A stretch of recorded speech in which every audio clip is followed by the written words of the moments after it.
Awesome. Oh. Okay, so I am so excited to chat with you today. Thank you so much for taking the time. My, And I wanted to start off with your song, Whitney. yeah. Such a great track. Whitney Houston, absolutely huge inspiration. So I'm really curious to know the process in making this song. It was a journey and a half. I song in 2016 when I was still working a 9 to 5. I would come home every day and get on, like, close the door, get on my piano and write music. And I wrote the verse and pre-chorus of this song about, feeling like I was growing old before my time, being in a role that wasn't me, because I ultimately just wanted to live this life where I could do music full time. And I go on in the pre-chorus and talk about all of the idols that inspired me growing up.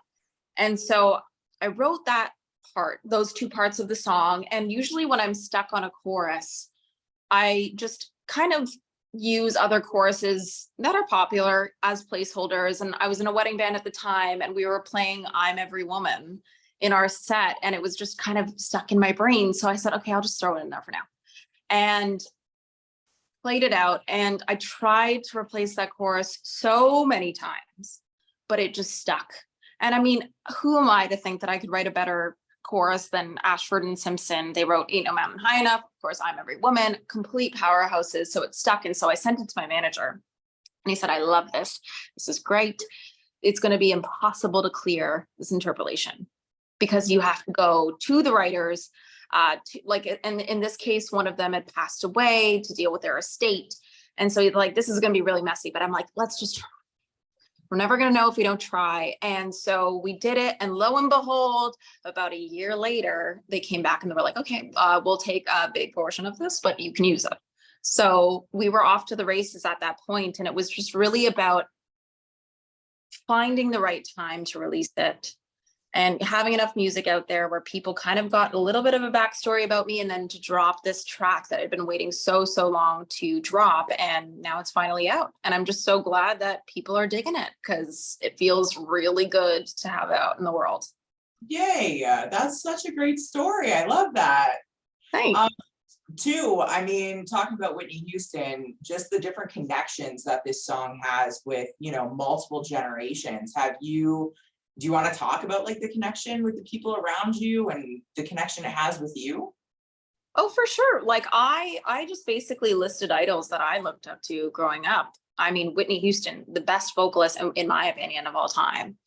Michael Jackson, incredible performer. Marilyn Monroe, icon. Lucille Ball. I love Lucy. So all these that I just looked up to and admired. Jackie O, fashion icon, class.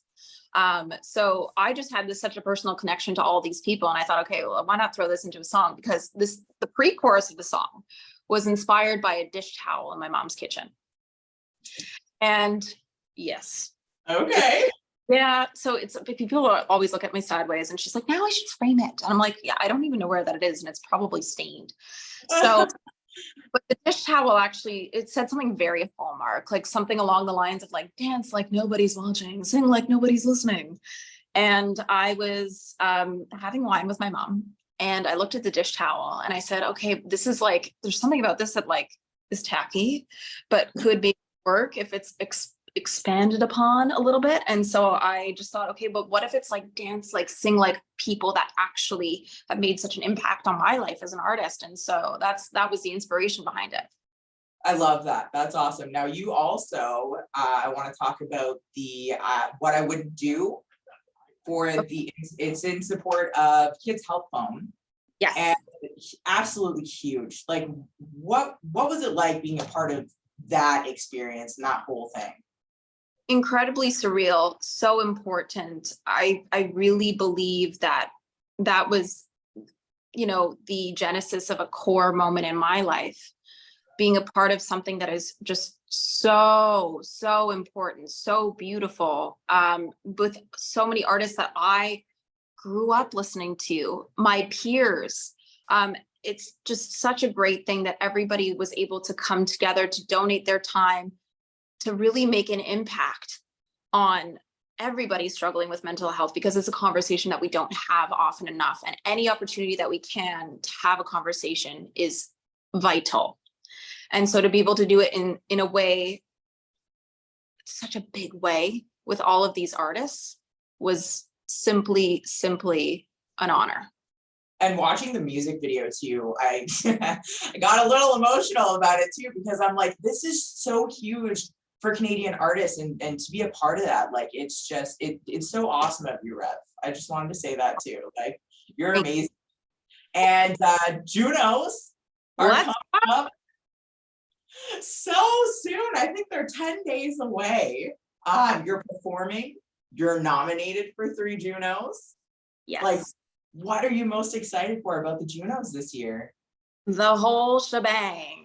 The whole I'm just so honored to even be, considered. So that's a huge part of it. But I think that I'm most nervous about and excited about performing with Banks and Ranks and Preston Pablo. We have been dreaming up 4 minutes of electricity, and it's just so great. But it's live, so it's nerve-wracking. Yeah, want to make Canada proud, and absolutely. we really hope to do that.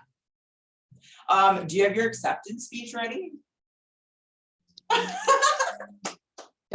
I don't. I mean,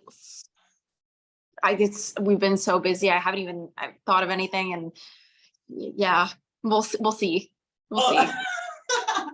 It's all good. You got 10 days, Rep. You're good. Yeah. That's awesome. Well, thank you so much for chatting with me. It was so exciting meeting you. I can't wait to watch you perform at the Juners. It's going to be awesome. And I wish you all the best for, everything in your life. And maybe we'll talk again sometime. I don't know. I would love that. Thank you so much for having me. No problem. Have a great day, Rev. Bye, hon.